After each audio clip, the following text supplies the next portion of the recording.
Chapter 9. Just another rainy day. The next day it rained. My father asked me how I'd like to go to the movies. Just me? I asked. No, all three of us, he said.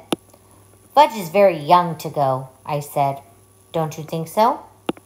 Maybe, but I can't think of anything else to do with him. And that will take up a few hours. You could give him some socks, I suggested. You know how he loves to play with your socks. Socks won't last the whole afternoon, my father said. That's why I thought of the movies. What'll we see, Dad? My father checked his New York magazine. A Bear's Life is playing in the neighborhood. How does that sound? What's it about? I asked. A Bear's Life, I guess, my father said. It's rated G. I was thinking of a good Western with lots of action, or else a picture rated R where you can get in if you're under 17 unless you're with your parents. But my father had made up his mind. A Bear's Life it was. I suggested that my father get Fudge cleaned up because by then he was looking kind of messy. I don't think my father even put him into his pajamas last night. He's been wearing the same polo shirt ever since my mother left yesterday morning. By 1 o'clock we were ready to go. All three of us wore our raincoats and rubbers, and my father took his big black umbrella. One thing about New York, it's hard to get a cab when it's raining. But the movie theater wasn't very far away. My father said the walk would do us all good. There were a lot of puddles. It was really pouring. I like to walk in the rain, especially if it isn't too cold. It feels nice when it wets your face.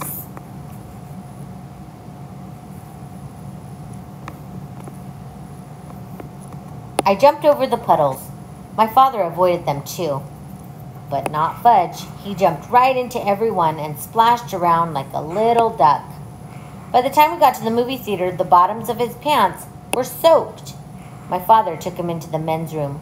He stuffed a bunch of paper towels up each pant leg so Fudge wouldn't have to sit around wet. At first Fudge complained, but when my father bought him a big box of popcorn, he forgot about his stuffed pants. Right after we got settled in our seats, a big boy sat down in front of Fudge, so he had to change seats with my father. Now he was on the aisle. I was in the middle, and my father was on my other side. When the lights dimmed, Fudge said, "Ooh, dark." I told him, "Be quiet. You can't talk in the movies." "Okay, Pita," he said. That's when he started throwing his popcorn. At first I didn't notice, but I wondered why the people in front of us were turning around every second. Then I heard Fudge whisper, "Pow, pow, pow," and I saw him throw a handful of popcorn. I poked my father. "He's throwing his popcorn," I whispered. My father reached across me and tapped Fudge on the leg. "If you throw one more piece, I'm going to take it away from you." "No throw," Fudge said very loud. "Shush," the people in front of us said. "Shush," Fudge said back to them. "You see," I told my father, "he's too young for the movies. He doesn't understand." But from the moment the first bear came on the screen, Fudge sat still and watched. And after a while, I forgot all about him and concentrated on the movie. It was much better than I thought it would be. It showed all these bear cubs and how they live. I'm not sure when I realized Fudge was gone. I guess it was when I turned to ask him if he had any popcorn left. I had already finished mine and was still hungry. I was really surprised to see he wasn't there. I mean, 1 minute he was sitting right next to me, and the next minute he was gone. "Hey, Dad," I whispered to my father. "He's gone." "What?" my father said. "Fudge isn't in his seat." My father looked over. "Where did he go?" "I don't know. I just noticed he was gone." "Let me out, Peter. I'll find him." "Should I come too?" I asked. "No. You can sit here and watch the rest of the picture. He's probably wandering around by the candy counter." I stood up to let my father out. I wondered what my mother would think if she knew Fudge was lost in the movies. A few minutes later, the picture stopped right in the middle of a scene. The soundtrack trailed off like a broken record. All the lights came on. The audience let out a groan. Some kids called, "Boo! Boo!" Then my father and 2 ushers and a man in a suit came over to me. "He was sitting right here," my father told them, pointing to the empty seat on the aisle. "Well," the man in the suit said, "we've checked the restrooms and office. He's not behind the candy counter. We'll have to search the theater." He cupped his hands around his mouth and shouted, "Ladies and gentlemen, may I have your attention, please? We'll continue with our film in a moment, but first we have to find a 3-year-old boy answering to the name of Fudge." Some people laughed when the man said his name. I guess Fudge does sound funny if you're not used to it. I thought, maybe he's been kidnapped. Would my mother be mad? That crazy kid. You can't even take him to the movies. Then I thought, who'd want to kidnap him anyway? "What should I do, Dad?" I said. "Why don't you walk up and down the aisle and call him, Peter?" "Okay," I said. "Here, Fudge," I called, starting down my aisle. I sounded like I was calling a dog. "Come on out, Fudge." When I got down to the first row and called, "Here, Fudgy," he popped out at me. He scared me so bad I yelled, "Oh!" "Hi, Peter," he said. "Hey, I found him," I called. "I found him, I found him. Here he is." Then I turned to my brother. "You dope. What are you doing way down here? And why are you sitting on the floor?" "Wanted to touch the bears," Fudge said. "But bears are all gone." He spread out his arms and said, "All gone again." My father and the ushers and the man in the suit ran to us. "Fudge," my father said, scooping him up. "Are you all right?" "He wanted to pet the bears," I said. "Can you beat that?" "Well, I guess we can continue with the picture now," the man in the suit said. He cupped his hands around his mouth again.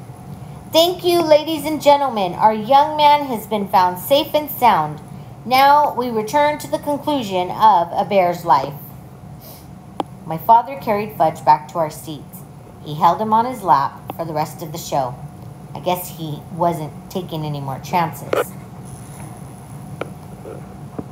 Later, when we got home, my father explained to Fudge that movies are like TV. It's just a picture. There's nothing to touch. Fudge listened, but I don't know whether he believed my father. I had the feeling he still thought those bears were in the theater somewhere. I made up my mind that I would never take my little brother to the movies.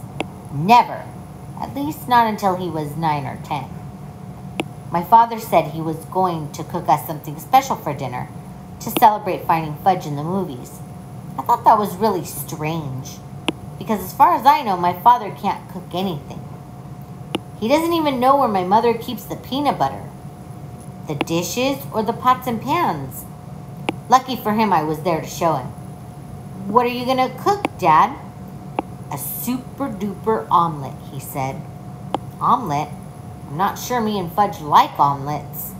"You'll like this one," my father said, humming as he gathered his ingredients together. "Get me a big frying pan, Peter." "Okay," I said. I gave it to him. He melted some butter in it. "What's going in the super duper omelet?" I asked while Fudge sat on the floor banging the 2 pot covers together. "Well, the eggs, of course," my father said. "Omelets are made of eggs." "And what else?" I asked. "Oh, I think I'll make a mushroom omelet." "Eggs and mushrooms?" I said. "Yes, you'll love it." "I'm not sure." "You'll see, Peter," my father said. I set up the table while my father cooked. I even put Fudge in his booster chair. When the omelet was done, my father brought it to us. He was still humming. "That's some big omelet," I said. When I saw it, it filled up the whole frying pan. "How many eggs did you use?" About a dozen, my father said. Mom only cooks one at a time, I told him. When you taste this, you'll know why I use them all up. You mean it's that good? I asked. Go on, my father said as he served me. Taste it. I took a bite. It was awful. The worst thing I ever ate in my life. But my father was standing there grinning at me. I didn't want to hurt his feelings. Well, he said. It's nice, I told him, swallowing a chunk whole. I washed it down with a glass of milk. You see, your mother ought to experiment more. Then you'd learn to eat a lot of different things. I don't think Mom ever made me a mushroom omelet, I said. My father put some on Fudge's plate. Then he served himself. Fudge shoved a little into his mouth at once. I waited, figuring he'd choke on it. Instead, he said, "Ooh, good." My father beamed. Fudge wasn't smart enough to fool my father.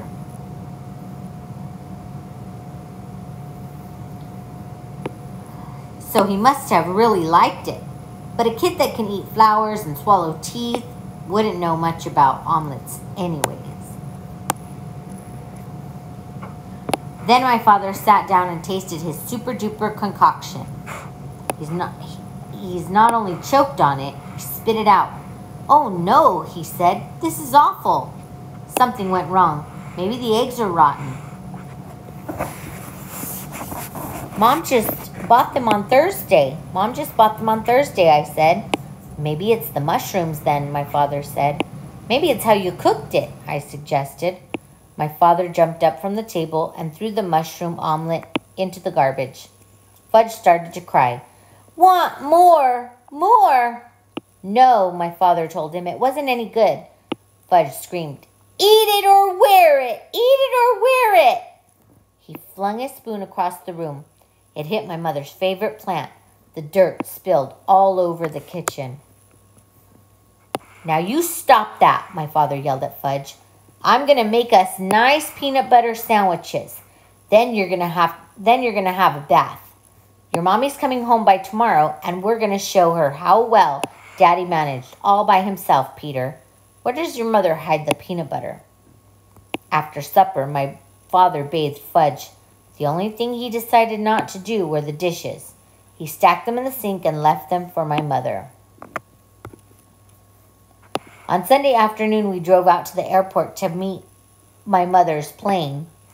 On the way there, my father said, wouldn't it be fun if we kept all things we did over the weekend a secret just between the three of us?